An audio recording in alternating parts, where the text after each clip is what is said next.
From the 2nd century BCE until the mid-20th century CE, Confucianism would be the single most important force in Chinese life.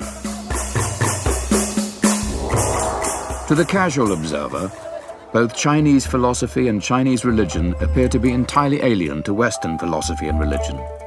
For example, each of the three main Western religions, Christianity, Judaism, and Islam, affirms a belief in God as pivotal to their systems of faith. Chinese religion focuses more on human conduct. Some scholars question whether or not the Chinese are, or ever have been, a religious people at all. They also question whether the ancient Chinese had gods, myths and heroes, as did most ancient cultures, like the Greeks, the Japanese, the Hindus of India and others. But if we look beyond the surface and examine Chinese religion and philosophy in depth, we find that in some ways they are not so different from Western culture after all.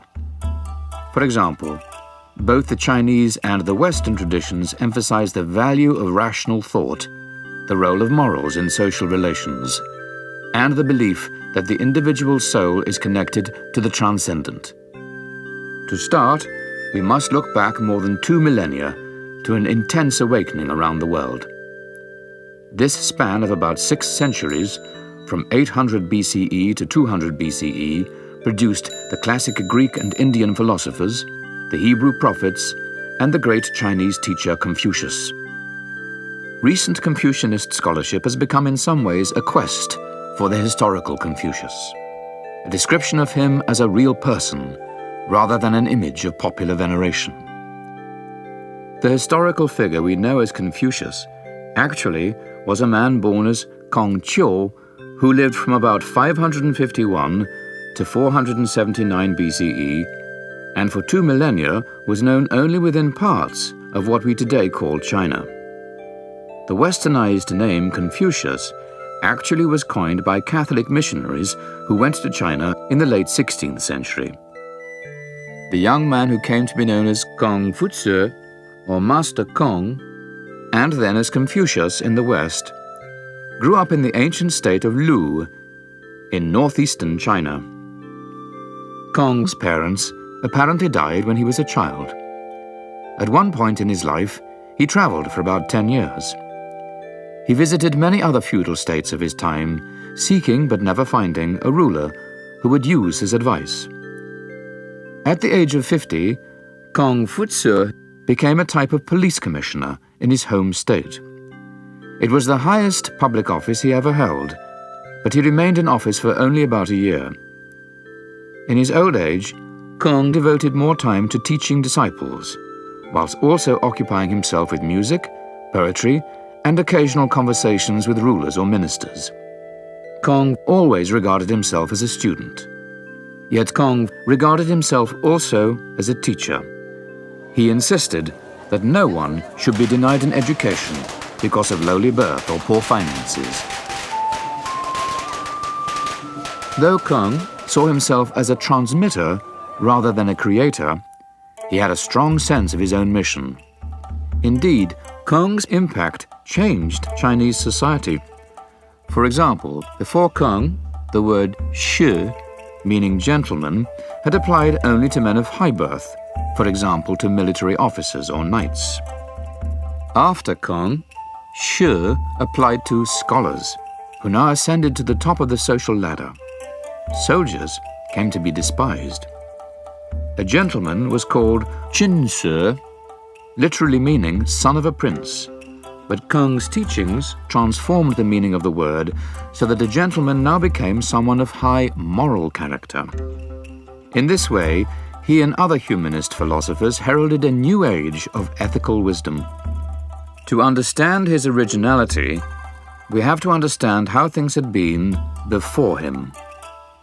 Archaeological studies clearly demonstrate that the people of ancient China practiced sacrifice, divination, and ancestral rituals. 4,000 years ago, at the dawn of Chinese history, these practices were common, and they qualify as what we would call religious. Scholars have debated whether Confucianism is a philosophical doctrine, a religious teaching, or both. The English word religion is commonly associated with institutional religion, which usually includes a priesthood, a belief system, and a ritual. Yet Confucianism is not associated with any priesthood. It does not teach that a god or gods should be worshipped, and it does not contemplate the possibility of life after death. Confucianism is not even associated, strictly speaking, with any dogmatic propositions or belief systems. But it does embrace a system of ritual that has some religious significance. For this reason, among others, Confucianism also may be called, in a very broad sense, a religion. It's a moral philosophy, as are all religions. It's an explanatory system of how the universe operates, how power and causality are experienced by human beings. In Confucianism, the sense of power is something that's internally located rather than located externally in some powerful forces that need to be controlled, need to be supplicated, need to be a source of happiness or healing. Many of the feelings that people have about awe and reverence are satisfied in most religions by reference to a relationship with the deity. In Confucianism, such emotional experiences are located in human relationships. The major work about Confucius, entitled The Analects, offers further insight into Kong's own self-consciousness. It exposes his high regard for rituals and for the virtue and propriety that flow from them. Kong's personality clearly had a religious character, with a profound reverence for the will of heaven. The Analects are a record of Kong's conversation with his disciples, and these are the best sources for learning his teachings. Yet Confucianism, as a school of thought, regards as its special texts a collection of books from widely divergent genres, and these books are known as the classics. In Kong's time, there were 6 classics. The first of them was the Book of Changes, also known as I Ching, and it was a study of the interaction between the two cosmic forces, yin and yang. These two great forces represent not mere opposites, but also partners in creative processes. They are seen in manifestations such as passivity and activity, feminine and masculine influences, darkness and light, and so on. Change is seen as the interaction between yin and yang, the opposing principles that shape the destinies of all creatures and all things. The Book of Changes is well known today in the West as a divination manual, and yin and yang have become the symbols of Chinese religion. A second classic was the Book of History. This was a collection of historical documents that included speeches by early kings and ministers. The Book of Songs was a collection of poetry that included folk songs and more formal ritual hymns. The Classic of Rites included a collection of rituals called the Ceremonials, a primer on ancient state etiquette and instructions for organizing the bureaucracy. The fifth classic was the Spring-Autumn Annals, a chronicle of Kong's native state of Lu. A sixth classic, the Book of Music, no longer exists. Most of the Confucian teachings are moral precepts. A precept shared between Confucianism and the Western tradition, for example, is that the Confucianists state, don't do unto others what you don't want done unto you, whereas in the Western tradition it is stated in more positive terms, do unto others. So what you find common in all religions are moral precepts, and this is, I would say, the backbone of Confucianist treatises. The core of many of these classical writings precedes Kong's time. The writings evolved over a long period, and they also continued to be expanded long after Kong died. In the year 213 BCE, after uniting the country by the sword, the Qin emperor ordered that the books be burned. Thanks to scholarly memory and a few surviving fragments, the writings were later restored.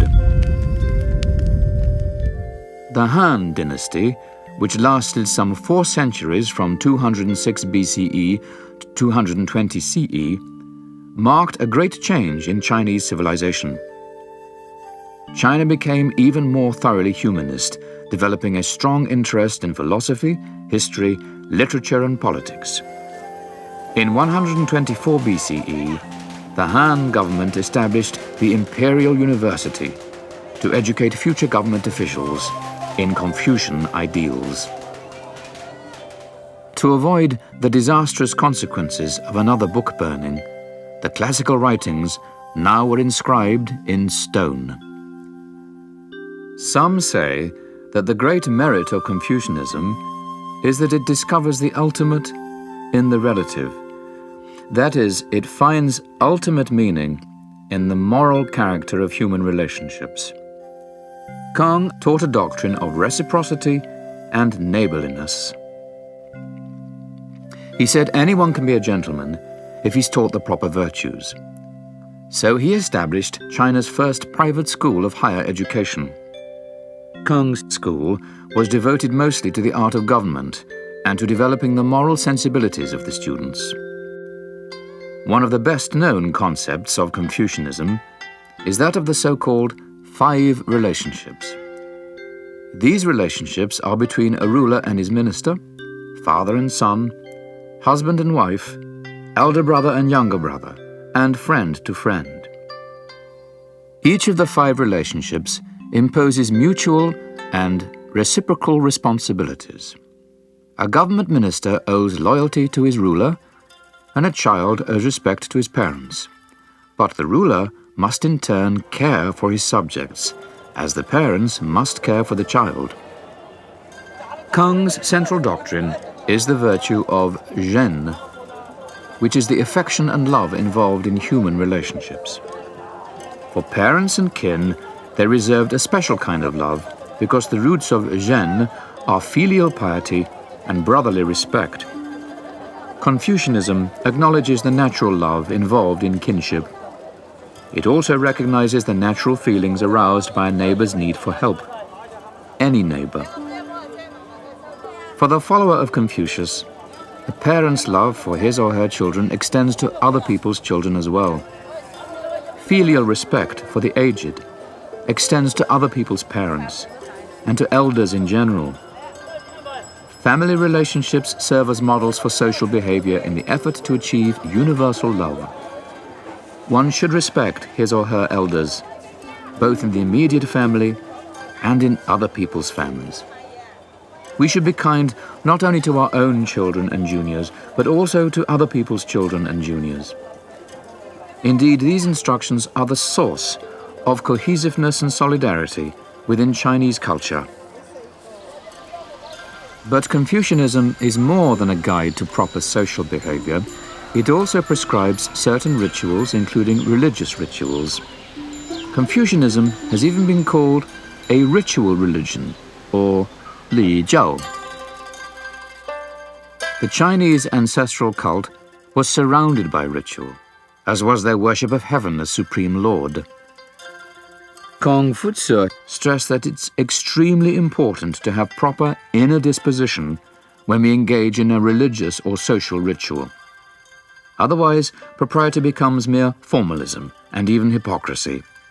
Confucianism calls for rational morality and the kind of virtue that produces harmonious and responsible relationships with other human beings.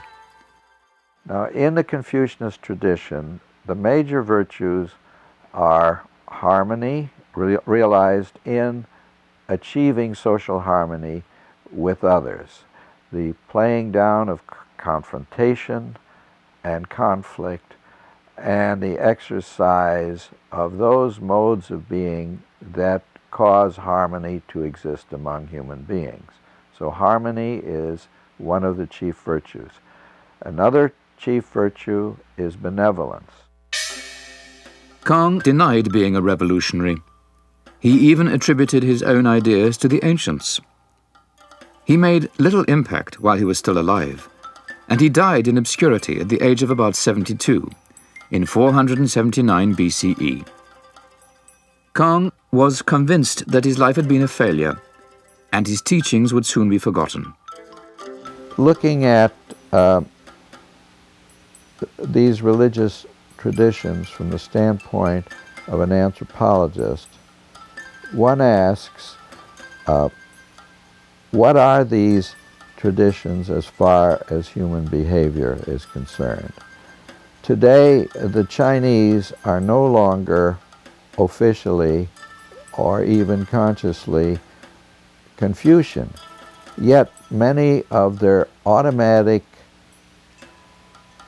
feelings and desires and their sense of purpose is governed by their past. So many remain within the Confucianist tradition, whether they, in a sense, are believers in it or not. Is Confucianism still relevant? If by Confucianism we mean a backward-looking ideology featuring sterile textual studies, with a rigid social hierarchy where parents permanently dominate children, men outrank women, and the past trumps the future, then it would seem to be less relevant to modern needs. But if by Confucianism we mean a dynamic assertion that every person is worthy, that moral greatness is possible, that social relationships are based on ethical values, that the self always remains open to the transcendent, then Confucianism can be the basis for a true sense of human dignity, freedom, and equality. If we are to understand the Chinese and other East Asian cultures, then we must understand both Confucianism and Taoism. Indeed, it may be said that Chinese thought has centered more generally on two sides of existence: the more active Yang side and the contemplative Yin side. The active Yang force is associated with Confucian moral and social philosophy. It is seen as a masculine force, and it has been generally dominant during periods of political unity and social order. The contemplative Yin force has been associated more with Taoism. This passive side of things can be seen in naturalism and quietism, and the Yin is seen as feminine. But the Yin and Yang forces are not mutually exclusive, and Taoism itself is often represented by a circular design with interlocking black and white shapes.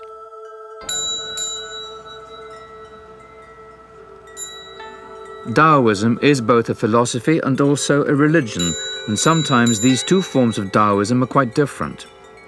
The problem is compounded by the fact that every school of Chinese thought and religion uses the word Tao, which means the way.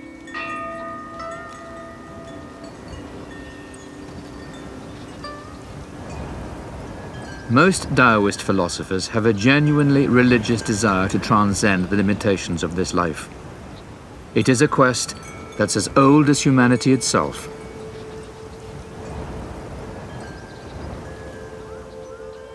Taoist philosophers also have retreated from the world, but not so much in rejection of the evils of mortal existence.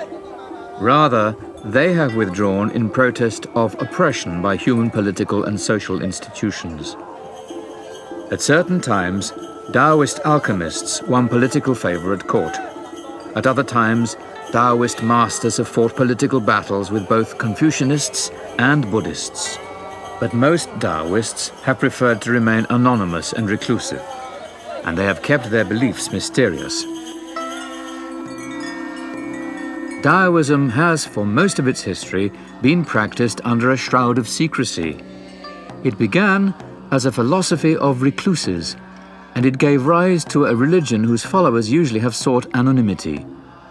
Many Taoist teachings are articulated in riddles, and the followers of this esoteric circle usually have revealed its secrets only to the initiated. This shroud of secrecy has been penetrated only recently.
Classical Taoist philosophy is found in two major texts.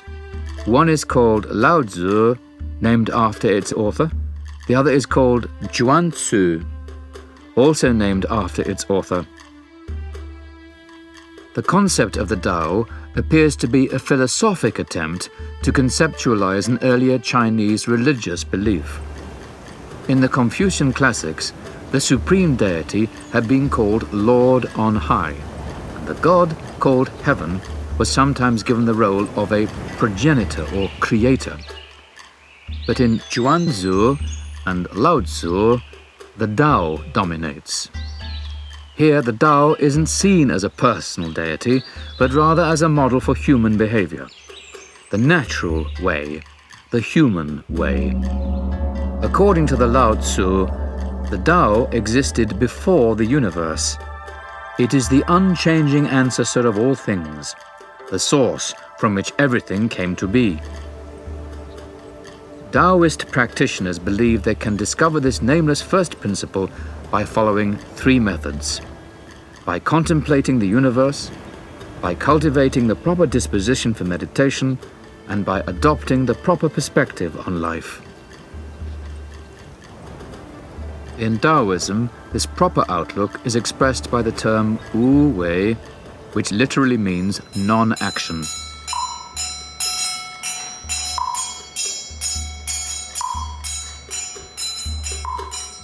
Wu wei is best understood not as the literal absence of action, rather it is acting without artificiality, without overaction, and without attachment to the action itself.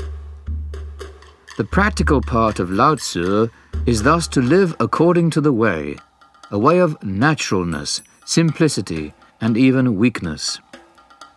Yet the doctrine of non-action teaches the lesson of survival, of how to keep one's own integrity in a time of disorder. This may be the most important practical lesson of Taoist philosophy, and it was immensely important in the development of Taoist religion. Lao Tzu suggests a measure of asceticism, which is to withdraw from the world its pleasures and even its cherished values. The person seeking knowledge of the Tao should purify the senses and passions, which distort our true perception of reality. Civilization thus marks a departure from the Tao. Taoist philosophy instructs its disciples to seek harmony with nature and nature only. This is very different from pursuing the Confucian virtues of humanity and righteousness. When we have conflict, when we do it against it, that will become disharmony. For instance, like the water flowing from the mountain to go to the ocean. If you put a leaf there, the leaf will follow the flow. There's no conflict. That's in harmony. But you try to make the leaf going back from the downstream going upstream, and you're pulling it with a string, or you're blowing it with your mouth, and you're making an outboard to take it up. That's conflict. You're going against the nature, against the way. So therefore, following your own nature is following the way, and that would be in harmony. For some observers, Lao Tzu's political teachings evoke a back-to-nature sense of romanticism, but they also have been interpreted to support despotic political authority. At the site known as Ma Wangdui, a copy of the Lao Tzu was found handwritten on pieces of silk. Dating back to the 2nd century BCE, these are the oldest Lao Tzu manuscripts known to exist. The other major text in Taoism, called the Chuanzi, is like the Lao Tzu text in two important ways. First, it says that the Tao is the central principle governing the universe. Second, it shows a complete hermit-like distaste for politics. The Chuanzi resembles a collection of essays with abundant use of parables, allegory, paradox, and fanciful imagery. The Chuanzi text makes an ardent plea for spiritual freedom. Not so much freedom from social conventions and restraints, but freedom from mental limits. It calls for each person to transcend self-interest and prejudice, and it asserts that freedom can be discovered only in nature itself, in the Tao. Chuanzi's central goal is to discover absolute happiness. Its author believes that such happiness requires us to transcend the self in order to achieve perfect union with the Tao. This unification involves a higher level of knowledge, a kind of wisdom that goes beyond all distinctions between things, including life and death. Such insight may be called mystical knowledge because it cannot be acquired by ordinary means. Paradoxically, it comes only when we forget the knowledge of all things, especially knowledge of the self. The Chuanzi advocates sitting and forgetting, or zuo wan. It also mentions a fasting of the mind, where one empties the senses and the mind itself. If we study all the modern science, we can never overcome such a material world. We always have some puzzle to overcome. They're more puzzle than overcome. So even we study for 100 years, 1,000 years in modern science, we still cannot understand the whole universe. But if you visualize whole cosmos or universe from the ancient wisdom of Chinese or India, you know what's going on already. Everything is it's emptiness. It's the Tao. It's the supreme consciousness. Taoist religion, in a way, came down from the very early times of oracle bones and divination. Taoist priests are heirs to a past society where diviners and shamans were revered for their ability to communicate with the spiritual world, the world of the Lord on high and other gods and spirits. The ancient shamans were believed to be capable of bringing rain to the dry earth and healing the sick. Human weakness and sickness were considered to be associated with sin, that is, with the things that offend both the conscience and the deity. Religious Taoists also associated healing with confessing these sins and seeking the forgiveness and help of higher powers. Yet throughout their history, Taoists have also paid a great deal of attention to physiology and pharmacology, and this has led to many contributions in Chinese medicine. Taoists believe that supernatural powers are necessary to help and protect us in this life. All of this naturally raises the question of immortality. Some people throughout history have sought earthly immortality in human form, but the universal experience of death suggests that such a quest is naive. The real longevity is your mind is still alive after physical death. I think that's the best way to explain the post-life. If we do in some spiritual practice, diligently and regularly, then your mind might be still alive after your physical body passed away. Well, like everybody says, death is the end of one thing, will be the beginning of the other. The death basically for our body, if we died, nothing functioning, that's the beginning of the worm, the beginning of the disintegration. Our body will turn to something else. Now, we're thinking about what happened to our mind. So every night we go to sleep, where does the mind go? We never wonder about it, we never worry about it, and we know automatically next morning we wake up in the morning. So when we die, how do we know we'll wake up in someplace else? Just we don't come back, and tell us. That is not the end. The end of our body is not the end of in the concept of eternity. As it developed, religious Taoism showed itself to be a salvation religion. Though it taught the faithful how to live healthy lives, it sought to guide them beyond this transitory life to a happy eternity. This outlook is very different from Confucianism, which concentrates on perfecting moral conditions in this life. Taoists now began to talk of heavenly immortals who had ascended to the celestial regions. They spoke of earthly immortals who roam the sacred forests and mountains, and they believed that some human beings appear to die, but actually leave their corpses and ascend in spirit only. Because Taoists believe that men and women can become immortals, they conducted alchemical experiments that were described as an attempt to steal the secret of heaven and earth. In other words, Taoists believed that alchemy could wrest the mystery of life from nature.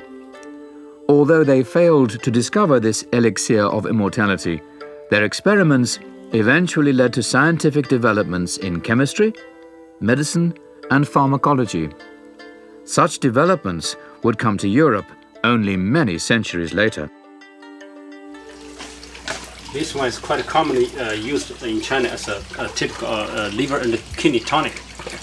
It's also ancient Chinese Taoist longevity herbs.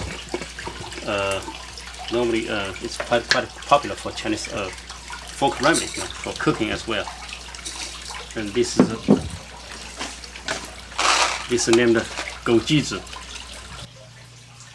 Many Taoists resembled the alchemists of the Middle Ages that believed by the manipulation of substances one could enhance human health, even to the point of allowing a person to become immortal. And there were Chinese emperors who used Taoist priests to enhance their longevity. So these practices would be seen as Taoist practices because they were done by Taoist adepts. Alchemy, miracle, so to speak, you will want to make things out of ordinary, right? Something not ordinary that we conceive, what we see is extraordinary, is alchemy. In another word, anything extraordinary comes from ordinary. You make extra to it, make it more different. Now, so in that sense, all things by nature has this alchemic process. You watch things grow. You put a seed on the floor, on the ground. You give the right place, right temperature, right moisture. It will grow. And that is alchemy. And alchemy is actually happening in our everyday life. We just have able to recognize it. Throughout history, Taoists also cultivated immortal life when they developed techniques of healing, circulation, meditative exercises, and sexual hygiene. Taoism offered a truly holistic healing system based on a text from the 6th century BCE called the Inner Classic of the Yellow Emperor. This text contained a clear list of priorities for good health. First, treat the spirit. Then, get proper nutrition. Then comes physical healing. Taoism developed meditation practices that include an exercise featuring certain movements while standing with the knees slightly bent. This is believed to help restore a proper balance of energy, or what the Chinese call qi, within the body.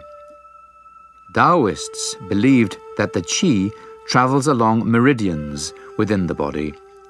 Chinese yoga and acupuncture are based on these meridians, which have various acupuncture points. Get rid of the toxic energy. We call it the evil wind. The wind usually attacks the top, stay there. When your vital qi is deficient, there's more chance to get some toxic energy stay there. And then we need to induce the qi to get rid of the toxic energy, which mostly is the evil wind. We call it feng xie. The Taoist religion also has regarded the human body as a kind of furnace in which to brew an elixir of immortality. This concept is based on a kind of inner alchemy associated with Taoist yoga and meditation.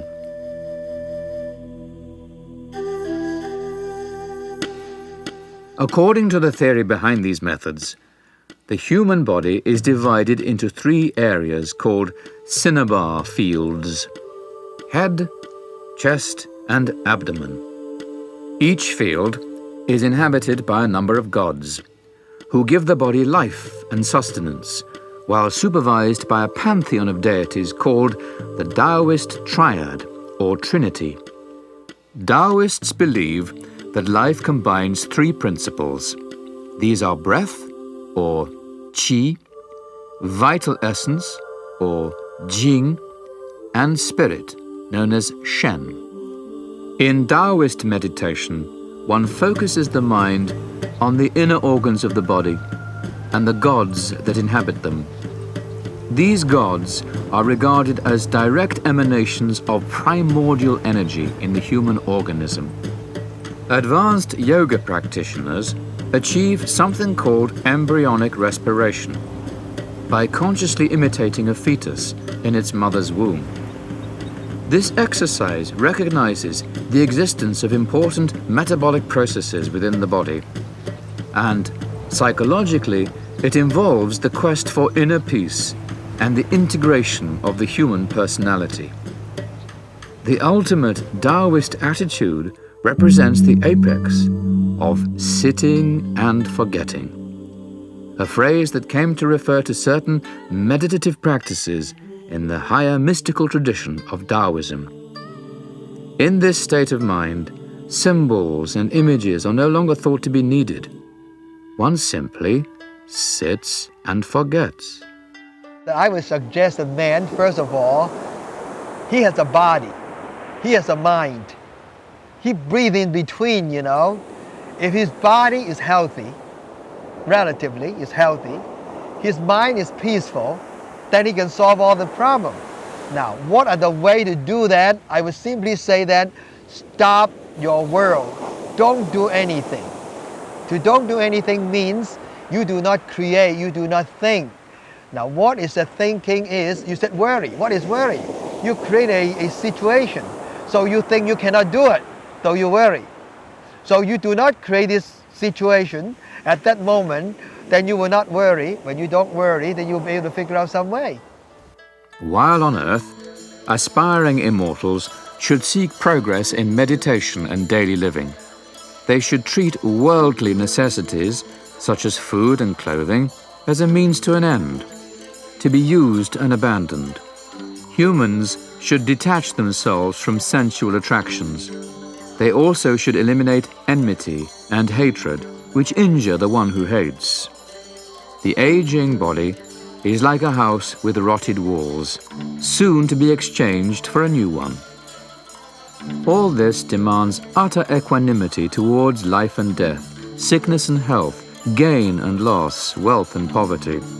In other words, one must go beyond the normal values and concerns of worldly life, finding peace and contentment within all the turmoil in order to focus attention on a greater end.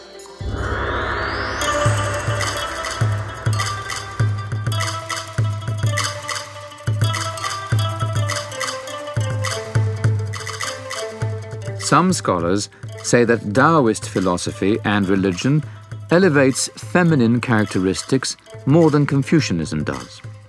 An examination of Lao Tzu supports this thesis. It refers to the Tao as the mother of all things, and it seems to favor soft, feminine-like images such as water, valleys, and emptiness. Lao Tzu thus implicitly recognizes the Tao as the mother of the world. To Confucianists, Tao refers to the fundamental principle of moral philosophy. But when we discuss the meaning of Tao in the texts of Lao Tzu and Zhuangzi, we refer to a universal Tao, the all-inclusive way. Though this still is a fundamentally philosophical meaning of the word Tao, it also has a religious dimension. Philosophical Taoism was only one of many sources that converged to create religious Taoism. Another source was the Yin-Yang school, which sought to comprehend the natural order in terms of two complementary yet antithetical forces. Yet another source was the school of the 5 elements or agents, which held that 5 physical substances, metal, wood, water, fire and earth, represent cosmic forces. The Yin-Yang school and the school of 5 elements both helped the Chinese in their early attempts to understand the universe. These ideas penetrated Confucian and Taoist philosophy, and they became even more prominent in the Taoist religion. Taoist priests are actually licensed to perform rituals for each of the particular traditions. They also perform many other rituals in festivals throughout the year. The best-known rituals are those surrounding the Lunar New Year, which are celebrated with dragon dances and firecrackers to chase away demons.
Taoist religion has existed in different forms, in different geographic regions, but its central message has remained strong and tenacious for thousands of years. It's a tradition that responds to and fulfills the human need to relate to the natural environment and the universe of the spirits. It combines belief in a supreme deity with belief in many intermediary spirits who are accessible through prayer. These spirits also are interested in both the mortal and immortal welfare of their devotees. Taoism offers its followers the possibility of communicating with the gods. They may even become gods, either during a brief trance in this world or in the hereafter. Taoism affirms mystical experience, while it encourages a moral life. It offers consolation in distress and hope for fulfillment in addressing and improving the conditions of this world. In all these ways, Taoism continues to serve well its generations of followers, and it is likely to do so for many generations to come.